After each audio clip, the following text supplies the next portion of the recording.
Welcome to the WalterFootball.com podcast. This is episode 273. We're doing our top 10 fantasy football running back rankings for 2020. Joined once again by Kenny Ortiz at Fantasy Jabber, the vice president. Kenny, what's going on? Bro, I'm just trying to flourish in the midst of these uncertain times we live in. As I was doing this list, I kept thinking to myself, are we even going to have football this fall? I mean, I hope so. So obviously fantasy football is fun. We spend a lot of time on it, but I think these kind of moments, I love fantasy football because it's helpful because it's a distraction, but it also just reminds you like life is real and this is so petty compared to like what's really going on in our world right now. Yeah, it's rough. I guess obviously we don't know what's going on. Hopefully we have football. That'd be awesome to go back to normal. So I mean, this could serve as a distraction. And I was actually talking to you before we started recording. I was wondering if we're going to have live fantasy drafts. Like even if the NFL takes place as planned, we don't know if we're going to draft in person. So we might have to do our drafts online, which would suck because getting together with your friends is always the best part, and talking trash is great and everything. Yeah. All right. So I thought we'd start now that free agency is over. Obviously, we don't know where the rookies are going to go yet, but I can't imagine a rookie breaking into the top 10. I thought we'd do this now. Our top 10 of fantasy football running backs. So we're going to take turns. So you're going to go 10. I'm going to go 10, etc. So before we begin, I should say, if you're watching on YouTube, please subscribe. That would help us out a lot. Or hit the like button. Cool. If you're not watching YouTube, just send out WalterFootball.com to your friends and anyone who might like football, unless they're in your league, because you might want an advantage over your league mates. And also, if you're watching live, you can post any questions. We're going to go over the questions at the very end, just so we can go smoothly through this top 10. All right. So we discussed before we started that we had trouble getting to our number 10 guy. We both like 9 guys a lot, but our 10th guy is kind of troublesome. So do you want to kick us off with your 10th ranked running back? Yeah, I'm very curious to know what yours is too. I literally considered 12 different guys for the 10th spot in my top 10 running backs. I won't read all the names, but there were literally 12 guys that I'm like on my radar. And then I got it down from 12 to 5.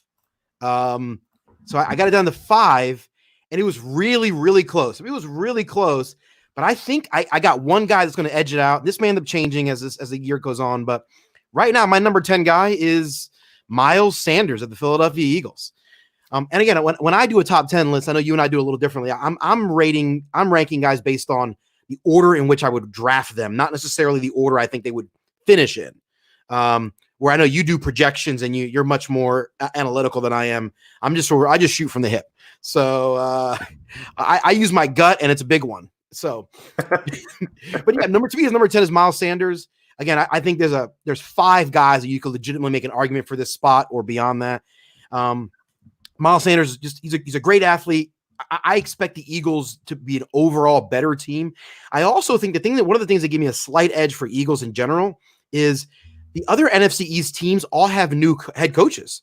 And with the crazy offseason, like there may be no OTAs, maybe no training camp. I mean, coaches are not going to have nearly as much time to prepare with their teams. I think that gives the Eagles a huge advantage over the division with Doug Peterson, who in my opinion is one of the best offensive minds in the NFL. And so I think their defense is going to be better, which means I think their whole team is going to be better. I think Miles Sanders takes a huge step here. Miles Sanders to me edges out a couple guys. He's number 10 on my list. I like Sanders quite a bit, and he's not number 10, but someone who is number 10 is Dalvin Cook. I think I might be lower on Cook than most people, but I don't trust Cook for a couple of reasons. First, he has an extensive injury history. Obviously, if you drafted him last year, you were great in September and October, and then he got hurt at the end of the year, so you were hurt by that, which was kind of like not a surprise. I had him lower in my rankings because of that. Second, Stephon Diggs is gone, so the offense as a whole won't be as good. So Cook won't have as many end zone opportunities to score touchdowns. And third, the offensive line took a little bit of a hit. So I think this Minnesota team is not nearly as good overall. So I'm pretty bearish on Cook. I imagine most rankings will have him in like 5th, 6th, 7th. I have him in 10th. but I easily could have gone with several other guys. I won't mention them like either, but I would say Dalvin Cook is number 10. Do you have him in your top 10? I do have my top 10. I have number 7 actually. And I actually thought I was going to be lower than most people. In my mind, I'm like, oh, 7's pretty low. Probably people are going to think I'm crazy. But yeah, so I was surprised that, okay, Walt's even lower on him than I am. Nice. Yeah. Okay. Well, if you're going to say where Cook is, I'm going to say where Sanders is on my list. He's number 9. Nice. So yeah, I have Sanders 9. So who's your number 9? My number 9 guy is my least favorite player to root for in the NFL. It's Derrick Henry. For all the crap I've given Derrick Henry, I got to praise him to some extent. He just had a great season. The numbers are there. And at the end of the day, the things that frustrate me about Derrick Henry are irrelevant to fantasy football, right? All you care about in fantasy is the numbers. He racked up the numbers. I think he's likely to rack up the numbers again. Everything Tennessee has in place leads me to believe that they're going to rack up similar stats, maybe take a slight back, take a slight backward step. So I expect him to be a top 10 pick. He's, a top 10 fantasy running back. There are just 8 other guys that I just think are way more talented than he is. And I would trust them way more because I think ultimately, if the situation is not perfect there, I think that falls apart. They did just lose one of their best offensive linemen in free agency. So it just makes me nervous a little bit. So Henry's my number 9 guy. Yeah, that's huge. I think that loss of Jack Conklin is enormous. The blocking won't be as good. I think Tennessee will take a step back. They won't be nearly as good as they were last year. Like that, it seemed like very fluky. Ryan Tannehill won't be as good. I think he'll regress. I don't have Derrick Henry in my top 10. So wow. I'm pretty shocked that, you're usually the one carrying the banner for Derrick Henry being a bust. I guess I'm more bearish on Henry than you are. I have Henry 12th actually. That's a shock that I thought I would be definitely. I'm like, oh, I'm like, oh, I hate having Derrick Henry in my top 10 is like, makes my heart hurt. Oh, I actually had to boost the stats to get him up from 14th. I had him at 14th initially when I did this list, and then I moved him to 12th. I'm like, that's a little low. I moved him ahead of Leonard Fournette, who I think is like in a terrible situation in Jacksonville. So yeah, I don't like Henry at all. And usually running backs who had the most carries tend to do poorly in the next year. He had 380 total carries, I believe, including the playoffs. Like that's so many. Remember Larry Johnson that one year he had what, like 405 or 410, something close to that.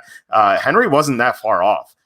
So I think that's really going to hurt him. So I don't think he's going to make it through 2020. I think he's going to get injured. Quickly on Miles Sanders, Jordan Howard's gone. You made some great points on him. So I love Sanders quite a bit. So he's my number 9. Who's your number 8? My number 8 is, and this is the guy I'm probably the least confident on in this, because I think he could be way higher or way lower, and it's Joe Mixon. And it's not because of talent. If I was just rating guys on talent, Joe Mixon to me is seriously in contention for number 1. I mean, he's in the top 3, top 4 of talent. And, if 5 years from now we're looking back and we're going, oh my gosh, we underrated Joe Mixon for years. Like that wouldn't surprise me because the guy is so good. The thing is, I'm unsure what to make of the Bengals offense. We don't know. And I'm the one that beats the drum a lot for like, hey, don't put too much stock in situation, focus more on the talent of the player. That's my typical, but it's hard to do that with that Bengals situation. It's been a mess. And you don't know, like if they're going to have, if they're drafting Joe Burrow at the top of the draft, they're going to have a rookie quarterback. Maybe he's great. Maybe he's not. Maybe, and again, we have the limited OTAs and off season. So for me, Joe Mixon talent wise should be way higher. So I can't not have him on my list, but I'm just not sure what to make of the situation. So that's where he comes in at my number 8. This is weird because usually you're lower, you're higher. I should say you're lower on Derrick Henry than I am, and I have him lower in my rankings. And you're usually higher on Joe Mixon than I am, and I have him higher than you do. I had Joe Mixon number 7. Nice. Before we started recording this podcast, I didn't have Mixon in my top 10 when I loaded my spreadsheet. I'm like, that's wrong. And I was wondering like what's happening. And I looked at the stats I hadn't projected for him, and it was like 38 38 catches for 1 receiving yard. I don't know why it had 1 receiving yard there. It was supposed to be like 280. So it's like he's just running backward nonstop for some reason, which would be terrible. But no, I love Mixon this year. I think the offensive line will be better with Jonah Williams coming back from injury. Remember, like they drafted this guy early last year, and he got hurt, so that was kind of detrimental to their offensive line. So their blocking will be better, and you're right. I mean, we don't know how good Joe Burrow is going to be. Like that's a big question mark. But he can't be worse than Ryan Finley, right? He can't be that much worse than Andy Dalton. Like he has to be better than these guys. And plus AJ Green's going to be back too. We assume. So the offense as a whole has to be better than it was last year. Like it can't be worse. So I think it would be hard to be worse, right? It would be very difficult for it to be worse. So yeah, I like Mixon. I think he's in a great situation. Even like I have him 7th. I would even consider him maybe 5th, as high as 5th. So he's pretty close to those guys.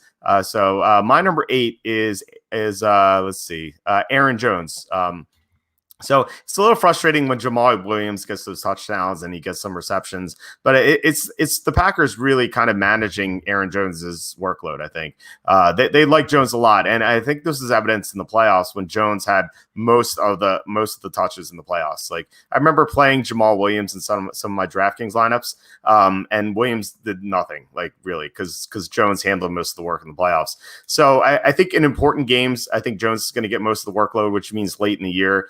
He's going to get the touchdowns. And as long as Aaron Rodgers is under center, Jones is going to have a big opportunity to get touchdowns. He's still going to be involved in the passing game. I like Aaron Jones a lot. I think number 8 is fine, like 7, 8, 9, something like that. Do you have Aaron Jones in your top 10? I don't have my top 10. He was in that final 5 guys for my 10th spot. So Miles Sanders, Aaron Jones, and 3 other guys that are kind of fighting back and forth. To me, it's just Jones, good player. I agree with everything you said. Ultimately, though, for me, it's his talent level is just slightly lower than what I think when I compare him to some of the other guys, the other echelon guys, a Joe Mixon, although I would say I think Aaron Jones' talent level is probably above Derrick Henry's. So I'm maybe being a little bit of a hypocrite here. I just if I knew for sure what his role was in the offense going forward, I would feel a little more confident drafting him higher. But I feel like with Aaron Jones, I don't know for sure what we saw this year. Is that what we see going forward? Or do we see with a new coach, in year 2, does his offense evolve and the offense, some of the additions and modifications of the offense, does that squeeze Aaron Jones out? Because Jamal Williams is a decent player, not phenomenal. Aaron Jones is definitely a better player. But I think Jamal Williams is better than people realize. And so I could see him eating more into those yards. Plus, Aaron Jones is the touchdown yardage, man, or the touchdowns he had last year. Like it's just hard to replicate that. So I'm a little nervous that Jones is going to be overdrafted coming into the season. I think you make a good point in saying that Aaron Jones is not nearly as well. Maybe not. I shouldn't say nearly, but he's not as talented as some of the other running backs in the top 10. But maybe most of the other running backs. But I think as long as Aaron Rodgers is healthy, he'll be fine. But I think the one danger is we saw this with James Conner last year. If Aaron Rodgers gets hurt like Roethlisberger did last year, Aaron Jones will not come close to the top 10. Like kind of like James Conner. So that's the one issue. So maybe I should have Miles Sanders ahead of Aaron Jones. Maybe even Dalvin Cook. So I think you're right. I think you convinced me about that. All right. So I'm as an Eagles homer, I mean, getting Miles Sanders up the list makes me excited. Nice. Well, glad you're excited. So who's your number 7? My number 7, I mentioned already, Dalvin Cook. So we already talked about him. I like the player, but the situation and the injuries bring a question mark and make me nervous. Okay. And yeah, I mentioned my number 7 as well. So that's Joe Mixon. So kind of, I wonder if we're going to have the same top 6. So who's your number 6? My number 6 is Devin Singletary, who I love. And I actually think I could potentially slide him higher based on what I think is going to happen with the offense. Again, it's a weird offseason, so we don't know for sure what's going to happen. But I like Devin Singletary a lot. I think he's really underrated by a lot of people. He's a really good running back, power, strength, balance. He's not amazing at everything, but he's good at everything. And he has that balance factor. Marshawn Lynch had it. Doug Martin had it. Kareem Hunt has it. Josh Jacobs has it. Just that ability to take a hit and not fall over. Really good balance, which even a lot of the top guys don't have that. Even Zeke Elliott isn't always great balance, or even Christian McCaffrey isn't great. Some of the great running backs aren't always super balanced type players. Devin Singletary has that, which means the guy just always is always on the field and always getting a few extra yards. And so I think eventually that translates to touchdowns. I like the direction of the offense there. So I think I'm going to be really high on Devin Singletary compared to most people this offseason. So he's my number 6. You're higher on him than I am. I don't have him in my top 10. But I mean, you make some good points. I like Singletary a lot. He was my number 1 sleeper last year. I was very impressed with him in the preseason. I like him a lot as a running back. The issue I have with Singletary is that Josh Allen runs into the end zone so many times. Like those are just lost opportunities for Singletary. So and plus, there's so many mouths to feed in Buffalo's offense. You have Stephon Diggs, Cole Beasley, John Brown. Dawson Knox is going to take a step forward this year. Plus, Josh Allen running in touchdowns. Like I think Singletary's upside is kind of limited because there's so many players who can score touchdowns. That's my one concern. Does that bother you? Yeah, that's a good point. I guess my question is, because you just it's too many mouths to feed. At what point how good does the offense have to be to not worry about that? Because we've seen offenses where the running back and the receivers both get everyone gets lots of yards and touchdowns because the offense is just so dang good. Everyone's getting something. So how good does, and it might be a hard question to answer. It's not exactly easy to quantify, but how good does the offense have to be before you're no longer worried about that? Right. Yeah, I'm wondering well, I think in your example, you could see running backs and receivers both have great, performances. The Rams recently are a good example. Todd Gurley last year. Right. Yeah. Todd Gurley was a great fantasy player. And so were, Cooper Kupp and Robert Woods. But the thing is, Jared Goff was not a runner. He was not a threat to run into the end zone. So it would be a weird dynamic where I feel like there's just gonna be some games there might be a 2 or 3 week stretch where Singletary doesn't get a touchdown at all, just because everyone else is scoring touchdowns. That's my one concern with him. But I mean I love him as a player. Overall, I just wish he were in a better situation. I agree with your point, and I guess my major question is because at some point if the offense is so good you just you know what, yeah, I'll just take it because they're going to score so many times. Maybe the Bills are not in that category. Maybe that's the question mark, I guess. Yeah, we'll see. I mean, they have a great defense, so they should have leads for most games, especially with the Patriots, going down. So, I mean, I could see Singletary finishing in the top 10, definitely. Based on his talent. All right, my number 6 is Nick Chubb. Obviously Kareem Hunt is kind of a thorn in his side, but I think Chubb is so good. He's so talented. And we talked about Jack Conklin, who was a big factor in Derrick Henry's great year last year. And now Jack Conklin is on the Browns. So that's huge. They're going to run the ball much better. So I think they can feed 2 mouths in the backfield. Plus, Jarvis Landry's injured. So that's one fewer receiver who's going to command, targets. They still have Odell Beckham, obviously, but no Landry for the first month or so. I think that's going to help out Chubb quite a bit. And they don't have a left tackle at the moment, but they have the number 10 pick in the draft. They should be able to draft Jedrick Wills or Mekhi Becton, someone like that to really bolster their offensive line. So if they do that, I think Chubb has the potential for a huge season. Yeah, I agree because he's higher on my list. Nick Chubb's my number 4, actually. I just love the talent, man. You're watching Nick Chubb play. And I think just on pure talent, I actually think he's better than at least one of the guys in my top 3. But the only reason he's not in my top 3 or my top 2 really is because of the Kareem Hunt factor. That's the biggest thing. I know that, I know that you said that, they may draft the left tackle. I mean, sometimes teams draft players that bust. Maybe they draft a left tackle that's great. Maybe they draft a bust. I'm still not concerned, though. I just think Nick Chubb is that good. He's one of the few guys that I trust in any situation just because I think he's so talented. I love watching him. The only thing that really makes me concerned is the Kareem Hunt factor. Kareem Hunt's a really good running back as well. I'm shocked that they brought him back. I mean, good for them, but from a fantasy perspective, it's terrible.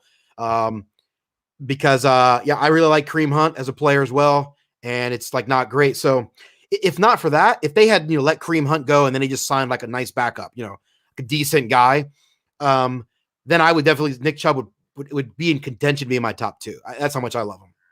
Yeah, I think if Hunt were gone, I think Chubb would be number 3. I think, and I imagine we have the same top 2. But I'm interested to see what order.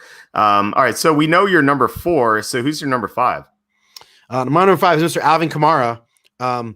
Man, I was watching a little bit again this, 2 weeks ago. I was watching a little bit of the 2019 season, and just reminded Alvin Kamara he's not as athletic as some of these other guys are, but I'm telling you, man, there's nothing he does bad, and his route running out of the backfield is so good. And then I was reminded, like, 2019 was it was a hampered season because of injuries, and all around. And man, he's so good, and it's just like he's probably my favorite player.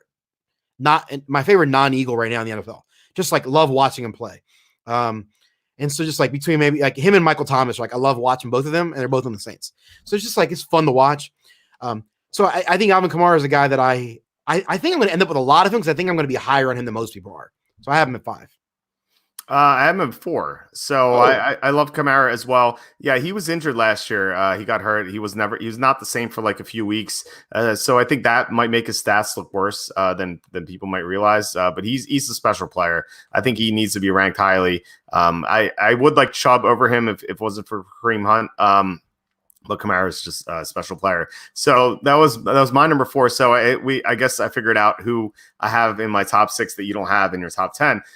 So my number 5 is Josh Jacobs. I love Jacobs this year for a couple reasons. First, I mean, well, from what we saw last year, he was just a great runner. He plays behind an amazing offensive line, one of the better offensive lines in the NFL. The Raiders are almost certain to draft a receiver at 12, and that's just stretch the field and take defenders out of the box. Can you imagine like Jerry Jeudy and like CD Lamb? And like defenders all of a sudden can't pay attention to Josh Jacobs. So that's a big factor. But I think what sealed the deal for Jacobs to be in the top 5 for me was the Raiders came out and said they want Jacobs to be a bigger part of their passing game this year. One of their pass catching running backs is gone. So he's going to take on a bigger role as a receiver out of the backfield. I don't think he's going to have like a crazy number of receptions. Like I don't see him catching 50 passes or anything, but I could see him like getting to like, I want to see what I have him projected for receptions. I have him projected for 35 catches. So something in the 30 to 35, maybe 40 range for receptions, I think is possible for Jacobs. So if he takes on a bigger role as a receiver out of the backfield, I think he's definitely a top five fantasy running back with his talent. I think he's really good. I guess I think he's a slight step behind some of the top elite guys in talent wise. Although he wasn't the 5 guys that I was basically, I have a 5-way tie for the 10th spot, right? I have Miles Sanders, Aaron Jones, Josh Jacobs are 3 of those 5 guys. And so we can talk about the other 2 maybe later, but so he was really almost in my top 10. I mean, I vacillated between Sanders, Jones, Aaron Jones, and Josh Jacobs, between those, those 3 guys. So I like him quite a bit. Whenever teams say they want a player to do something, I'm always a little bit nervous though. I'm always like, is it because coaches, they lie, they say weird things. Like, is that some sort of like weird, like emotional, manipulative, like motivational thing? I don't know. And John Gruden does a lot of that stuff. So I'm always a little bit nervous. Like, are they just saying that? Anyway, but I think you're right. He's a really good player. You have him. I definitely like, here's a hot take. In my opinion, he's the 3rd best running back in last year's rookie class, and will have the 3rd best career behind Devin Singletary and Miles Sanders. How about that? Wow, that's something. I like Jacobs more than you do. In regard to coaches, like coach speaks and stuff like that, I think you can ignore some of it. Like some stuff doesn't make sense. If a coach is like, I want Joe Schmo to be my number 3 receiver this year, it's like, why? This guy sucks. Like he's not gonna make the roster. Or the Chargers saying, oh, Tyrod Taylor is gonna be our starting quarterback the whole year. It's like, no, he's not. Like, come on. Like maybe he starts like September. If they draft Tua, if they draft Tua, obviously he's gonna play. But if they draft Justin Herbert, Herbert can play week 1. Like if he looks good in the preseason, like they're not gonna sit Herbert. The Bears said Mitch Trubisky's their starter for next year. Remember, a month ago? Exactly. But like stuff that makes sense, like Josh Jacobs having more of a role on offense makes sense to me. It's like, why not? Like he's a great talent. It's not like he has brick hands. We've seen running backs who aren't like natural pass catchers. Like remember Adrian Peterson when he came to the NFL? Like he didn't catch that many passes right away, but as the years went on, he caught a little bit more. His reception totals increased a little bit each year. I think that's going to happen with Jacobs. So I think he's just going to be a bigger part of the offense. Like why not? Why not have one of your best players on the field for all 3 downs? Yeah. I think a random a random project would be fun. I've never done this, obviously. It would be just like to create a database or a spreadsheet where you like track all coaches' comments in the offseason and then just to see like the next year which ones. Anyway, I don't have much time in my hands though. That'd be awesome. I think maybe someone could make a website called like coachspeak.com or something like that. That'd be awesome. But yeah, I mean, you track the should have been interceptions, so maybe you should track the coach speak. I'm gonna launch website useless stuff in fantasy football no one cares about.com. I love the should have been interceptions. That was great, man. I hope you get to do that this summer. I hope too. Yeah. All right. So my number 4 was Alvin Kamara. Your number 4 is Nick Chubb. So we're in the top 3. I think everyone knows that these top 3 players are. The interesting thing will be what the order is. So who's your number 3? My number 3 is Christian McCaffrey. And my top 3 pretty much is the same, even in PPR. I know people think I'm totally crazy for saying that. I just cannot see. And I love Christian McCaffrey. He's a great player. I love him. I just cannot see the Panthers putting that much workload on him again. I can't. If they want him to survive past age 25, okay. I just can't imagine. Maybe he's even 25 already. I don't even know. If they want his they don't want his legs to fall off next week. I can't imagine they're going to do that much. Like the offense is going to be better. Like they're going to pass the ball a little more spread out. I'd be shocked if they did it again. So I think he's going to be good. I think he'll be great for the team again.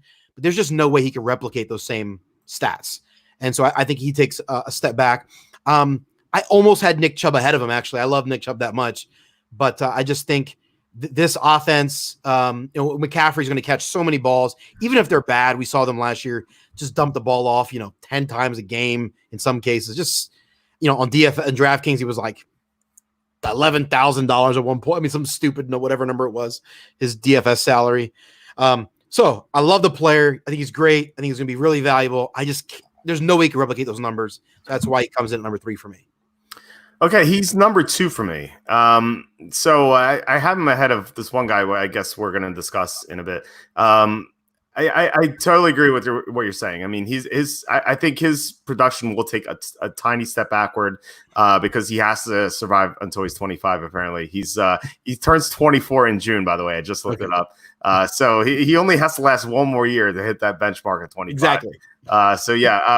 It does make sense for them to lower his workload a little bit, but he's such a big part of their offense. Like he catches 100 passes in a season. Like who does that these days? Like a full-time running back who catches 100 passes. That's crazy.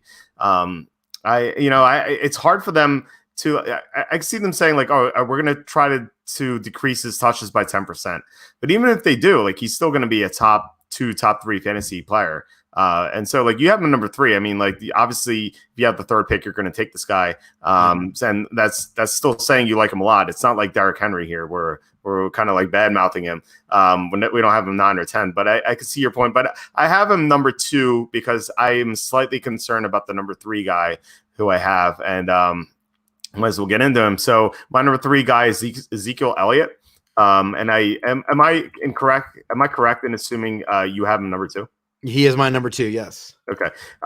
So Elliott, he obviously great talent, and he plays in an offense that should be productive.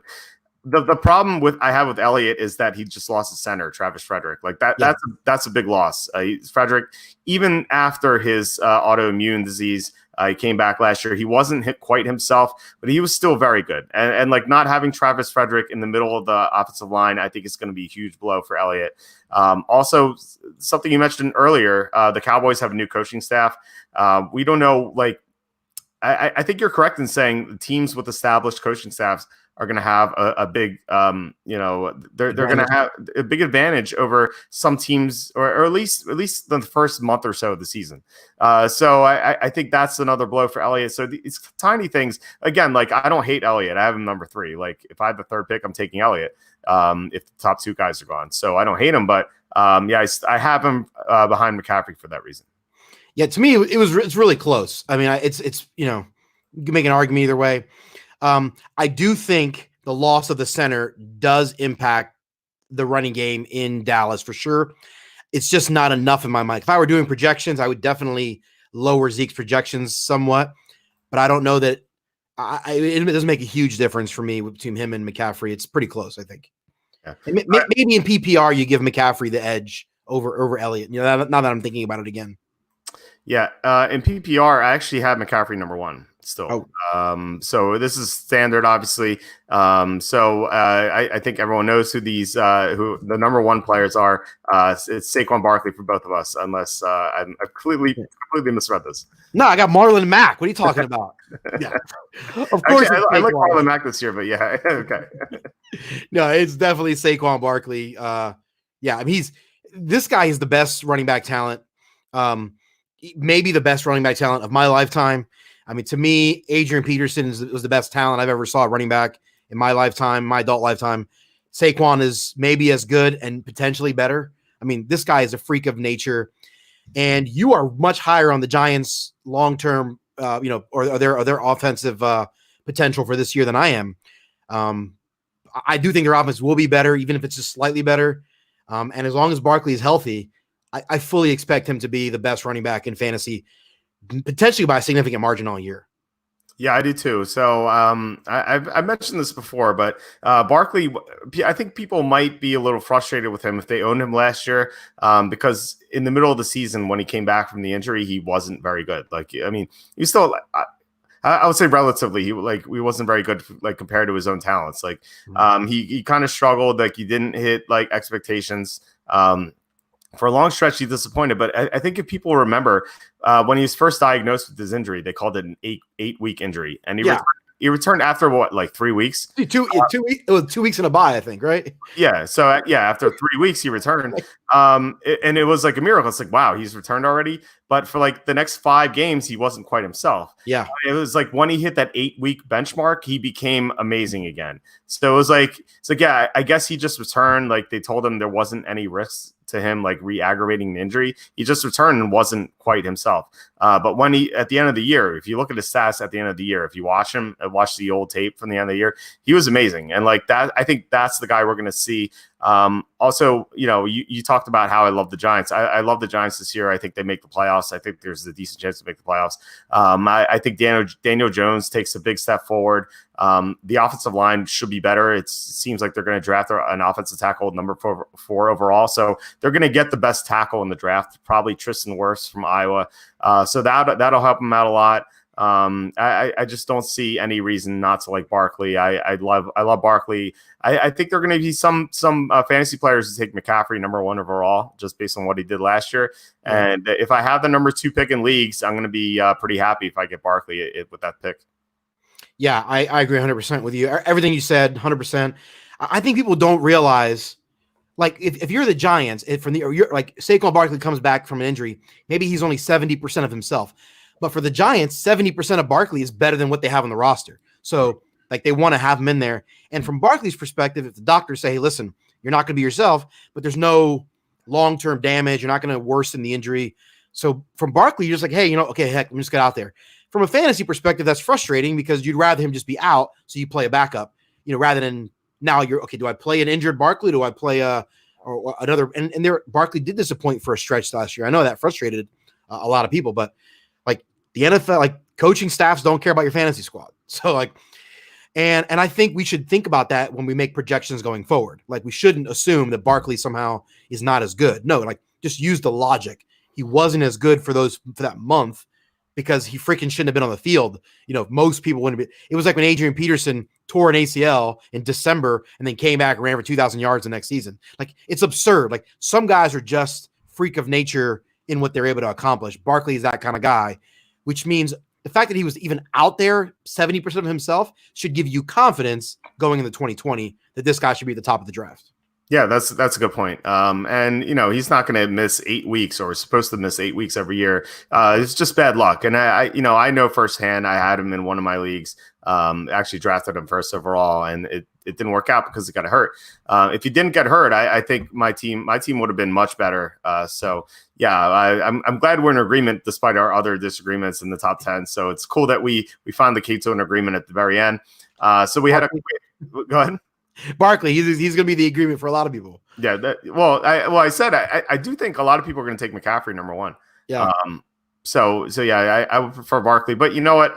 If you end up with McCaffrey, if there's someone drafting number one and they take like us, and then you're drafting 2 or 3 and you get McCaffrey, like obviously you're still going to be pretty happy. To me, Barkley has the potential to be even in an era that's gone away from the run so much in the NFL, he's one of the few. If I look at the list, if I look at the 25 guys I have on my list in front of me right now, he's the only guy that I say this guy has a legitimate chance for 20 touchdowns every year. Like he's that kind of guy where he has the Danian Thomas in 2006 type of season where he scores 24, 23, 20. Like that's not an absurd thing. I don't think anyone else has that upside. And I'm not projecting Barkley to do that and make that clear. It's likely that he has, 10 to 12 touchdowns and on the ground and 2 or 3 receiving touchdowns. Like that seems the more realistic projection for Barkley, but he has the upside for like the 20 to 25 touchdown type season. I don't know that anyone else has that upside. Yeah, I think you're right. That's definitely true. If you look at the let's just go with your list, the top 10 running backs. Most of those running backs have number one receivers on their team. Like Elliott has Amari Cooper, obviously. Kamara has Michael Thomas. Singletary is Stephon Diggs now. Dalvin Cook is Adam Thielen. Joe Mixon has AJ Green is coming back. So Barkley doesn't have that. Like he has Miles Sanders has Greg Ward. Don't forget Greg Ward Jr. Great Greg Ward. Yeah. No, the Eagles could trade up for CeeDee Lamb or something like that. They have Zach Ertz and Dallas Goedert. Those are their top 2 receivers. Yeah, exactly. So like the Giants have Sterling Shepard. I like Darius Slayton, Golden Tate, Evan Ingram, but like none of those guys are number one receivers, So Barkley's going to get all the touchdowns. So I agree. He has a chance to hit 20 touchdowns for sure. Like one of those old vintage running backs. Like it's crazy how like Danian Tomlinson would score like 25 touchdowns a year. And whoever got the number one pick would be thrilled. Real quickly, I'm in a league. I've been in a league this league since 2007. And like back when Tomlinson was amazing, the same team had the number one pick 3 years in a row, and they would dominate, and they would take Tomlinson every time. And I would always be like so jealous because like it was a touchdown heavy league too. So definitely know that. All right, so we have a couple of questions to get to. Let's get in reverse chronological order. Anthony M asks, in your opinion, what running backs in this year's draft has the best fantasy impact for the team to draft them? This is a better question for you to answer. I mean, to me, I know there's the top 3 running backs everyone's talking about: Taylor Swift, and then who's the guy from LSU? I forget his name. Clyde Edwards-Helaire. Yeah, Clyde Edwards-Helaire is his name, right? Yeah. Those are the 3 guys that a lot of people are talking about, but you know better than I do. Yeah, I think there are 5 guys. I think the 3 you mentioned, DeAndre Swift, Jonathan Taylor, Clyde Edwards-Helaire, J.K. Dobbins as well from Ohio State, and then you have Cam Akers from Florida State. It's like those 5 should be the top 5 running backs chosen, maybe someone like Zach Moss or something. But I do think those would be the first 5 chosen. I think Swift has the most potential. I think he's the most talented, and he has better pass catching ability than Taylor. Even like Taylor tested better athletically at the combine, which is kind of a surprise. But I think that I think Swift has a better potential. Obviously, we don't know where they're going to go, so it's hard to project them now. If Swift goes to a team with a good offensive line, like maybe Baltimore, the Ravens need a running back because Mark Ingram is kind of like running on fumes basically, and they give out a lot of they give out a lot of carries, like more than any other team. So if like Swift goes to Baltimore, I could see him beating out Mark Ingram, especially like in the second half of the year, and just like scoring a bunch of touchdowns or something like that. Yeah, I don't know enough about these guys talent wise. The 2 that I know about that most draft nicks, and I've been reading scouting reports. Obviously what you guys produce at the website, to what Charlie's been doing, guys like Dane Brugler and other guys in the industry that produce a lot of stuff I've been reading. So Taylor and Swift are the two guys that seem to me, if they go to a clear position, or if they get drafted by a team that clearly doesn't have like a lot of, someone's going to take carries, then they end up, then they could be, clearly in the mix for, RB2 type status. But the reality is, like, I as I look at the NFL, I'm like, I'm not 100% sure that there is a position that seems obvious to me that's definitely going to want to take a running back high, that definitely could utilize running back immediately. Every position, every team that I think could do it seems to also have some other need that they're likely to draft high as well.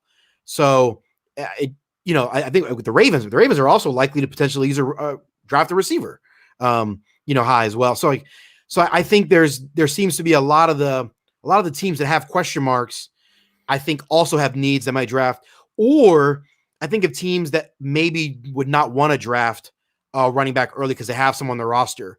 I think the Seahawks are a great example of a team that like probably needs to draft a running back high, but they're not likely to do it because they just invested picks in Rashad Penny, and they seem to really have a lot of confidence in Chris Carson. I think Carson's fine.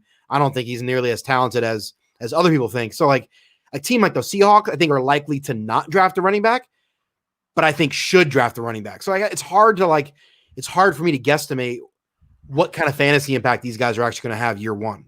Yeah, I think the one team we could say for certain will draft a running back is Miami, because, well, first of all, they don't have a running back like Patrick Laird is their top back. Like he sucks. Jordan Howard, bro. Jordan Howard, yeah, but come on, it's still. Jordan Howard could steal some red zone carries, right? Howard will get some touchdowns, yeah, but like I don't know, and I don't like Howard too much either. I thought the signing was okay. What, the Rams?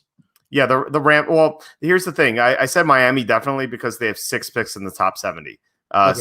So like they can use one of the picks on a running back. The problem with the Rams is you look at their picks. They have they don't have a first round pick. They have 52, 84, then 104. Ooh. So they don't have much draft capital, and they need to address their offensive line. So like maybe they think, okay, Darrell Henderson didn't do anything last year, but maybe he can come back and like be better in the second year. Like maybe that's the thinking. So and we have another question. What head coaches would be good personality fits for Herbert and Jordan Love? I think for Herbert, I would say I think the Chargers with I think the Chargers, because the one concern with Herbert is that he can't come up, he can't come through in the clutch, and he's going to choke under pressure. But the Chargers don't really have fans, so it's like how do you it's not going to be many clutch moments with the Chargers. Jordan Love, I would love to see him in like Indianapolis working with Frank Reich, sitting behind Phillip Rivers for a year or two. I could see Frank Reich getting the most out of Jordan Love. Anything come to mind? Yeah. I mean, Frank Reich obviously will forever be in Kenny Ortiz's personal Hall of Fame because the guy helped the Eagles win the Super Bowl. So I will forever love him. Yeah, and I think he's a great offensive mind and an underrated offensive mind. So yeah, I think you're right. That would be a good situation. I guess I generally don't know. I don't watch enough college football, and I watch a little bit of Penn State, Big Ten. I watch a little bit of SEC. I watch bowl games. So other than that, I pretty much whatever Walter football says, that's what I believe. Nice. Speaking of Walter football, I know you do fantasy and draft analysis now. Did you work in an NFL front office before you made this website? I actually worked for a mortgage company before I made the. Well, actually, that's not true, because I made the website before I worked at the mortgage company. Actually, I made the website sitting right next to you in our internet class in high school. In 1999, maybe? 1999. Yeah, in November 99, I made this website. And back then it was centralhigh.net/wsharp/football.html. In 2004, someone deleted my entire website from the Central High server. and I re-uploaded it, thinking it was an error, and they re-deleted it. And I'm like, what's going on here? Like, and the guy's like, well, you have gambling advice on your website, you can't have it. I'm like, you couldn't give me like 24 hours notice to like download everything. Like, give me some like 12 hours notice. Be like, just download everything and save everything because we're going to delete it. Like, at least do that. Like what a dick. Like, so wait a minute, do we have to put an explicit comment now on this podcast? Because Dick doesn't have to be. It's like another name for Richard. It's fine. Oh, you're the best. Just shaking my head over here. I did not like that guy at all. So anyway, so yeah, that's how the website came to me. But I worked at a mortgage company after high school, and then I built up the traffic, and I got ad offers to do this full time. So that's what I've been doing since 2007. Nice. And you've written for other publications, right? I mean, I know you've had stuff, USA Today, ran some of your stuff. I mean, you've had other publications, right? Yeah, I wrote for USA Today. I wrote for the Center Daily Times, which was a newspaper in the middle of PA. I had my own column. It was called like Walter's Wild World of Sports. So they basically let me write about anything, which is awesome. So that was a lot of fun. Yeah, I mean, we've had stuff published all over the place. So it's been awesome. All right. I think we had one more question, or actually it was kind of, I think there were repeats. So, I have one question for you. Who are the guys you're considering at 10? I'll rattle off the list real quick. Yeah. So I got my first 9, and then my last, for the 10th spot, I had Miles Sanders, and this is just in random order, not in any order, Miles Sanders, Aaron Jones, Le'Veon Bell, Josh Jacobs, Todd Gurley, Melvin Gordon, David Johnson, Kenyon Drake, Leonard Fournette, Marlon Mack. And then the rookies, Taylor and Swift. I just put them out. So those are like, I pretty much looked at all those guys and said, any of these guys could be in the top 10. I think about like a Le'Veon Bell. Like, he's still a great player. I mean, if the Jets are good this year, he could be a top 5 fantasy guy, but like maybe not. But, and like Todd Gurley could have like 300 yards and 2 touchdowns and be out of the league next year because his knees are a bust. Like maybe like his knees could be totally shot. We don't know. Or like, what if Todd Gurley, like all of a sudden, like has some, goes to Germany, has some experimental therapy, comes back and he's like superhuman again and scores 29 touchdowns, right? Okay, it's not likely to happen, obviously, but it's not likely to happen in this pandemic. True. But like, I think of a guy like Todd Gurley, like if he's healthy, I think that team could be really like he could be a top 7, top 5 fantasy back again. Melvin Gordon, I love. I just don't know what the splits are going to be with him and Lindsey. Like, I love Melvin Gordon as a talent. He's in the top 10, talent wise in my mind. I have no clue what's going to happen there. David Johnson, who knows what's going to happen with him? Like, so hard to tell with that team and that situation and his health. Kenyon Drake looked great, but was that a flash in the pan? We saw him look great for a while in Miami and then turned out to not be great. And then he's great again. Like, what version of him? Is it just the Adam Gase effect, or is there something else going on with Drake? Like, it's hard to tell. So, it's hard to, like, to my mind, that's the guys, like, I got to 9, and then I'm like, I literally have a list of like, 10, 11, 12 guys. I'm just like, I don't know what to do with these guys. And then I'm like, there's 2 rookies. I'm like, what about the rookies? Like maybe one of those guys are in the mix. So I don't know if there are other guys in your mind that you feel like kind of just missed the cut. All right, so I'll give you my next 5 or so. So at 11, I had Melvin Gordon. Again, like you were saying, it's hard to know what the split's going to be. 12, Derrick Henry. I mentioned that already. I'm still shocked that I have him lower than you do. 13, Leonard Fournette. If he were in a better situation, I'd have him in the top 10 for sure. 14, Kenyon Drake. Again, like he's a huge question mark. No idea what's going to happen there. At 15, Chris Carson. I'm higher on him than you are. I think Carson's okay. 16, Marlon Mack. 17, Todd Gurley. 18, Damian Williams. I don't think you mentioned him, right? I don't have any KC. There's no competition there, right? Yeah, but he sucks. Remember 2 years ago, Alex Collins, people kept telling me how there was no competition with the Ravens. And who was the guy who led the league, who led their team in rushing that year? Was it Justin Jackson or... It's like Gus Edwards or something. Gus Edwards. Justin Jackson of the Chargers. Duh. Yeah. Gus Edwards was the guy. There's groups of guys that in my mind are just like people try to sit like, to me, James Conner, Chris Carson, the Niners, any running back on the Niners right now, any running back on the Chiefs, all those guys in my mind could be great, and all of them could be out of the league next year. Like that's how I feel about those guys. Yeah, you're right. You're right about that. But it's such a good offense. Like It is. Alex Collins is not playing in a Patrick Mahomes led offense. You know, he's just, like Damian Williams is going to have so many opportunities for touchdowns. So like, yeah, but maybe again, I don't. He's not in my top 10. I don't love him. You know, but 19 Singletary, I think he should be higher. And 20, your boy Austin Eckler. You mentioned David Johnson. I had David Johnson 27. Ooh, wow, that's low. I hate David Johnson, man. Like he's it's a lot to get injured. I guess I don't know. To me, he's a question mark. That's what I mean. Again, this wasn't my ranking. I haven't ranked beyond the 10. I just had like a bunch of guys. So if I had to really rank him, I don't know where I would.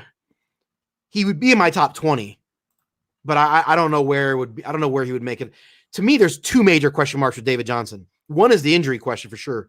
The other one is the offensive line and the coaching situation there. Like I have no clue what to make of that team.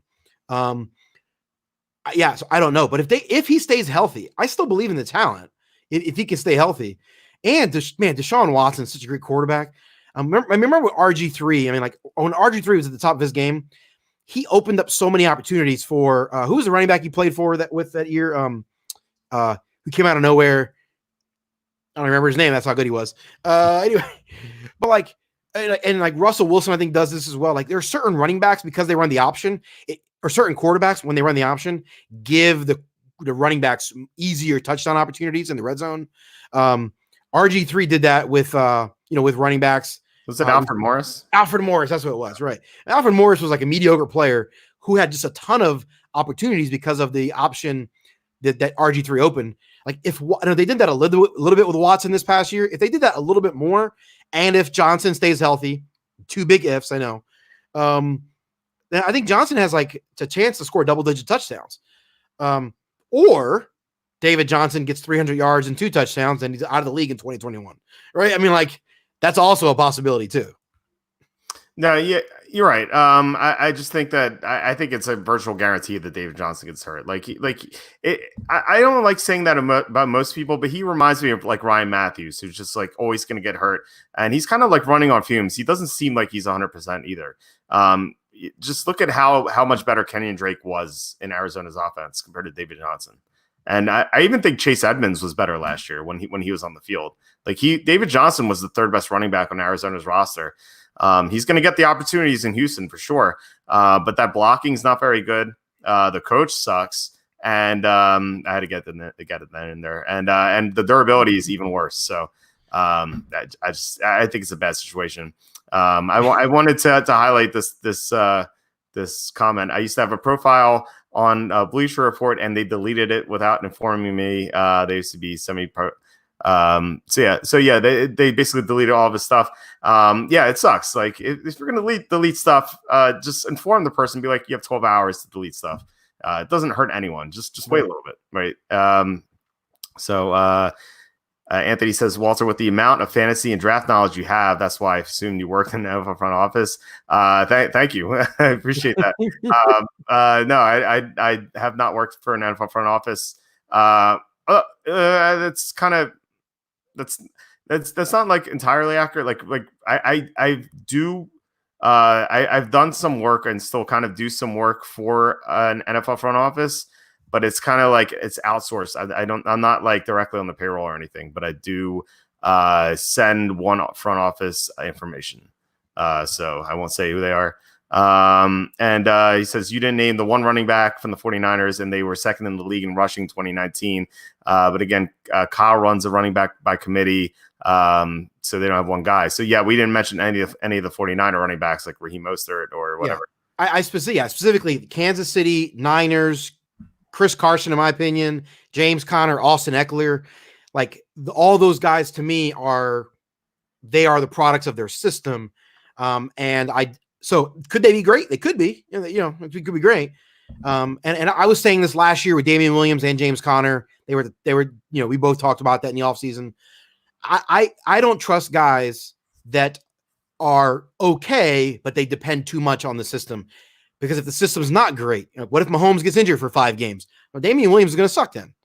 So it just makes me nervous where, where a guy like Saquon Barkley, or maybe obviously he's at the top of the list, but even like an Aaron Jones or a Joe Mixon, like a Josh Jacobs, I trust those guys. Even if their quarterback gets injured, I still trust them to be decent producers. I trust Miles Sanders to be good. Even if Carson Wentz were to go down, God forbid, this season, I would trust Sanders to still produce some. I don't trust those guys to produce if things don't go right. That's why they're not on my list. Yeah. No, I agree. And in relation to the Niners, this comment says the Niners will draft the top 5 running back in the first or second round.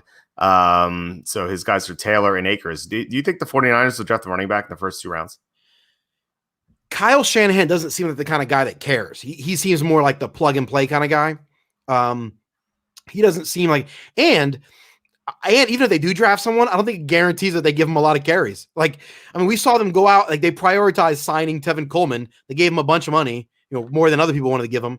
And they didn't give Tevin Coleman like absolute guarantee. Like, I think that's a misnomer. People say, oh, they drafted someone, they're definitely going to give him carries. I'm like, I don't know. Kyle Shanahan kind of does his own thing. So I think that's true for some coaches. Kyle Shanahan's kind of different. So if they draft someone in the first round, okay, then you would expect that guy, but it doesn't seem like a guarantee to me based on what we've seen from Kyle Shanahan, not just with the Niners, but with multiple teams. I think I'd be surprised if they drafted someone. They're definitely not drafting a running back at 13. 31, I could see a running back at 31, but the problem is they don't have another pick until 156. So if they trade down, if they move down from 31 to like the 50 range and they pick up like a 3rd round pick, I can see one of those picks using a running back for sure. But they do have other needs. So, all right. And last comment, because I know you have to head out. I'm really pulling for Wentz to stay healthy so we can see what he can do for once. Yeah, me too.